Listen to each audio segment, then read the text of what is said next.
Narinig mo na ba ang kwento tungkol kay Ronald Reid, isang janitor na may $8 million sa savings nung siya'y pumanaw noong 2014? Yes, you heard that right.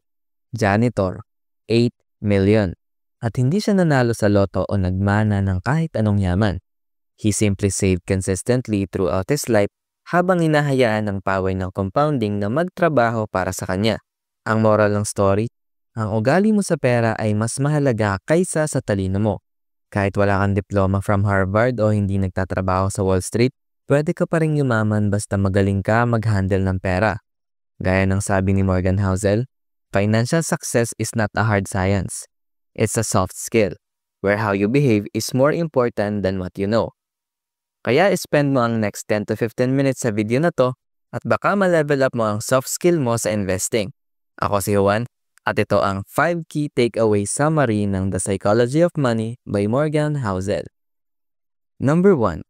Walang libre. Lahat may kapalit. Sabihin natin gusto mong bumili ng bagong magarang relo. Pumunta ka sa tindahan para tingnan ang mga options.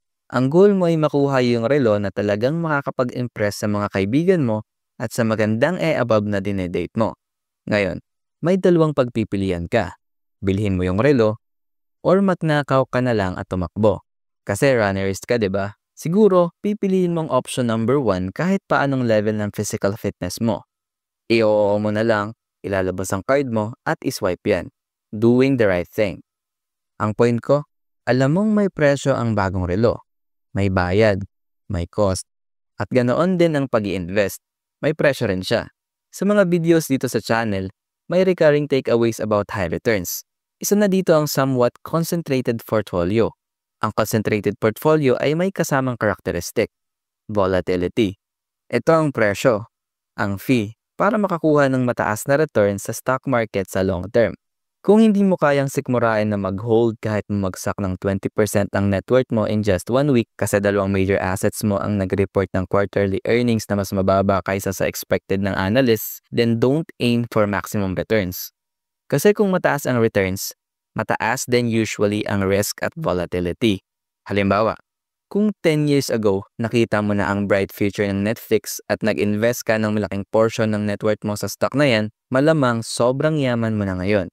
Pero kaya mo bang bayaran ang presyo ng paglalakbay na yon? Ang Netflix sa mga taon na yan ay dumaan sa mga major downturns. Kaya mo kaya maghintay noong 2011 nang mawalan sila ng maraming customers at bumagsak ng 80% ang stock price nila mula sa peak? Sigurado magiging terrible ang returns ng portfolio mo. Ano na lang ang sasabihin mo sa asawa mo at mga anak mo? Kaya mo bang harapin sila na alam mong baka mapahamak ng future nila? Akala mo ba maganda pa rin ang maging almost all-in sa Netflix? Extreme example ito. Pero kahit hindi kasing extreme ng all-in sa Netflix, kailangan mong magbayad ng presyo ng volatility. Ang stock market investing ay isang magandang vehicle na makakatulong mag-build ng yaman na wala masyadong ibang options na katulad. Pero wag mong lokohin ang sarili mo. Hindi siya libre. Lahat ng investors ay makakaranas ng volatility. At kailangan mong tignan ito bilang presyo na binabayaran mo para sa mas maganda at mas maliwanag na future. Number 2, kulang pa rin. Bakit di tayo makontento? Isang interesting na phenomenon na kahit bigyan mo ng $2 million bonus ang isang tao, okay lang siya hanggang malaman niyang ang katabi niya may $2.1 million. Tapos, magiging bitter na siya buong taon. Magaling ang capitalism sa dalawang bagay. Pag-generate ng yaman at pag-generate ng inggit. Ang urge na malampasan ng iyong mga kapitbahay, peers, at mga kaibigan ay pwedeng magbigay sa iyo ng energy para magsipag at maging successful. At syempre, ang pagiging motivated na mas maging productive at gumawa ng makabuluhang trabaho ay isang magandang bagay. Pero ang social comparison ay pwede ring magdulot ng feeling na kailanman never tayo magiging sapat. Tignan natin ng ilang statistics. Para maging bahagi ng top 1% highest income earners sa US, kailangan mong kumita ng mga $500,000 bawat taon. Iyan ang kinikita ng isang highly specialized doctor. Tawagin na lang natin siyang Rico. At sa halos anumang standard, itinuturing siyang mayaman. Kaya niyang bumili ng magagarang sasakyan, magbakasyon sa mga exotic na bansa, at kumuha pa ng tao na gagawa ng mga gawain niya na tingin niya ay matrabaho. Pero si Rico, hanggang doon lang siya. Okay naman siya sa kung anong na-achieve niya sa buhay at kung ano ang kayang bilhin ng mga kinikita niyang yon. Hanggang sa bumili siya ng vacation home sa Hamptons at na-realize na ang katabi niyang kapitbahay ay si Pedro. Si Pedro ay kabilang sa top 1% ng top 1%. Siya ang CEO ng isang malaking kumpanya at kumikita ng humigit kumulang $10 million kada taon. Ngunit hindi ito natatapos dito. Dahil paminsan-minsan ay dumadalo si Michael Jordan, isang all-time great na basketball player, sa mga party na kasama si Pedro. Si Jordan ay kabilang sa top 1% ng top 1% ng top 1%. At kung ikukumpara sa kayamanan ni Jordan na nasa $2 billion, ang $10 million na taong-taong kita ni Pedro ay parang walang halaga. At hindi pa dito natatapos. Si Jordan ay madalas din nakikisalamuha kay Elon Musk na kabilang sa top 1% ng top 1% ng top 1% ng top 1%. Si Elon ang richest man in the world, and as of 2025, meron siyang net worth na over $380 billion. Laging may mas malaking isda. Ang ganitong klase ng inggit na lumalabas mula sa mga ganitong comparison ay nagiging dahilan para maraming tao ang gumawa ng mga hangal na bagay sa buong kasaysayan. Ang iba ay nagle-leverage ng kanilang portfolio para lang makaakyat sa mas mataas na pyramid, para lang maipailugi ito at magpakamatay. Ang iba ay gumagamit ng insider information para lang masira ang kanilang reputasyon at kalaunan makulong. Marami ang iniwan ng pamilya nila at asawa at nag-cheat. Sa pamamagitan ng panonood sa channel na ito at pag-aaral kung paano maging isang smart investor, alam kong dadating ang punto na maaabot mo ang level ng financial freedom na pinapangarap mo. Pero at some point, kailangan mong makontento. Huwag mong ipagpalit ang isang bagay na mayroon ka at kailangan mo para sa isang bagay na hindi mo naman kailangan kahit na gustong-gusto mo pa nito. Number 3. Kung ikaw siya, gagawin mo rin yan. Sa unang tingin, parang ang daming taong baliw kumawak ng pera. May mga bumibili ng sobrang mamahaling bagay na parang wala lang. Yung iba naman, tinatago lang ang pera sa ilalim ng kama. Pero kailangan mong maintindihan na iba-iba tayo ng pinanggalingan. Iba-iba ang childhood, magulang, edukasyon at karanasan sa buhay. Kaya iba-iba rin ang perspective natin sa pera sa kung ano ang tama o mali. Ang isang bagay na mukhang kalokohan sa'yo, pwedeng logical at may saysay para sa iba. Gamitin natin ang example ni Morgan sa libro. Sa US, ang mga pinakamababang income households ay gumagastos ng higit $400 kada taon sa lotto tickets. 4 times yan kumpara sa mga mayayaman. Pero alam mo ba, halos 1/3 ng mga Amerikano hindi kayang maglabas ng $400 para sa emergency. So, niisip natin, hala, emergency fund sana yan, inuubos sa sugal. Baliw ba sila? Pero teka, subukan nating ilagay ang sarili natin sa posisyon nila. Araw-araw, paycheck to paycheck ang buhay nila. Walang ipon, walang magandang trabaho, walang chance makapagbakasyon, makabili ng bagong kotse o mapag-aral ang anak sa kolehiyo nang hindi baon sa utang. Kaya yung pagbili nila ng lotto ticket, parang pagbili ng pangarap nila. Yung chance na makaahon sa hirap. Hindi na ganun ka-crazy, di ba? So paano ito makakatulong sa'yo bilang isang investor? Simple lang. Kapag na-realize mo na iba-iba tayo ng background at goals, mas madali mong iiwasan ang kopyahin ng investment strategy ng ibang tao. Baka kasi hindi bagay sa'yo. Halimbawa, mas mataas siguro ang risk tolerance mo kumpara sa isang bilyonaryo. Bakit? Kasi ikaw, focus ka pa sa getting rich. Siya, focus na sa staying rich. So kung kokopyahin mo lang ang portfolio niya, baka hindi ito mag-work para sa sitwasyon mo.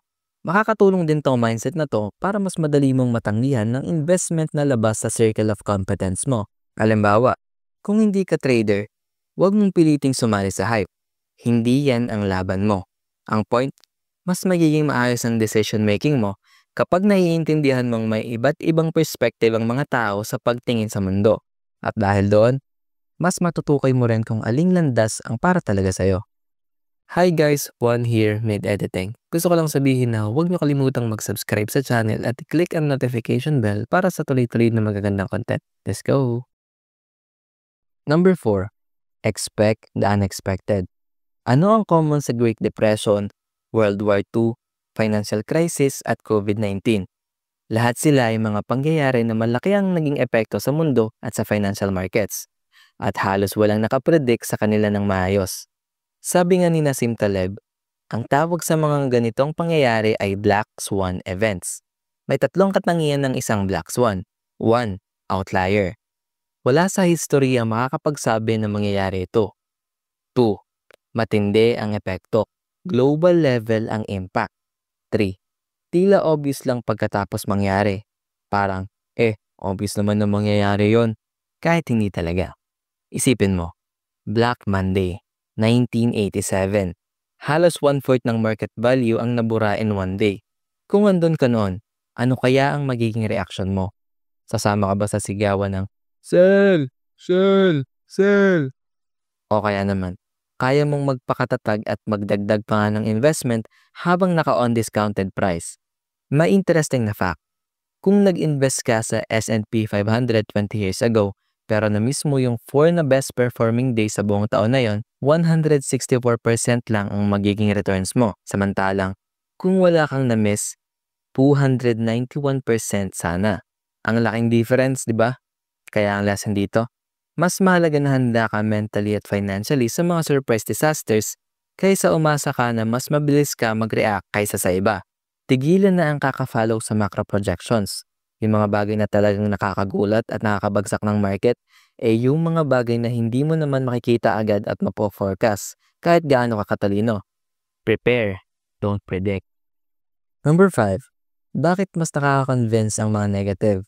Kung bibigyan kita ng mga dahilan kung bakit babagsak ang stock market mamaya o ngayong taon, tulad ng malaking utang ng gobyerno, pagtaas ng inflation o baka dahil sa bagong COVID variants, malamang mapapaisip ka at magpapanik ng konti.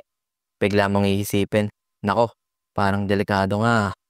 Pero kung baliktad, sabihin ko sa'yo na bumababa ang cost ng renewable energy, tumataas ang life expectancy at bumibilis ang computing power, malamang deadma ka lang at sasabihin mo, okay, bakit ganun? Bakit mas tunog matalino ang mga pessimist kaysa sa mga optimist? Sabi ni Daniel Kahneman, author ng Thinking Fast and Slow, ang bias natin sa pessimism ay isang evolutionary instinct. Sabi niya, kapag pinagsabay ang gains at losses, mas malaki ang bigat ng losses kaysa sa gains. Yung mga nilalang na mas alerto sa panganib kaysa sa oportunidad, sila ang mas may chance mabuhay at magparami. Ibig sabihin, natural sa atin na mas pakinggan ang mga negatives. Hindi lang dahil sa survival instinct, kundi dahil din sa timing. Progress takes time, pero ang failures, biglaan. Kaya mas madaling gumawa ng dramatic na kwento tungkol sa pagbagsak kaysa sa pag-unlad ng dahan-dahan. Mas maraming pansin ang nakukuha ng tragedies kasi mas madali silang ibalita at pag-usapan. Pero kapag gusto mong magkwento ng pag-asa, kailangan mo ng long-term thinking at usually, hindi ito exciting pakinggan. So ano ang lesson dito? Kapag alam mong natural sa utak mong paboran ng pessimism, mas magiging aware ka na baka nagiging bias ka na naman. Sabi nga ni Hans Rosling ng Sweden, "The world is better than you think." That's it for today. Pero hindi pa yan ang lahat mula kay Morgan Housel. Check out the full book. Sobrang solid siya. At kung gusto mo pang maintindihan ang psychology ng pera, ito ang suggestion ko for your next video. Kung nagustuhan mo ang video na to, huwag kalimutang mag-subscribe sa channel at i-comment mo na rin ang topic na gusto mong pag-usapan natin next time. Bye!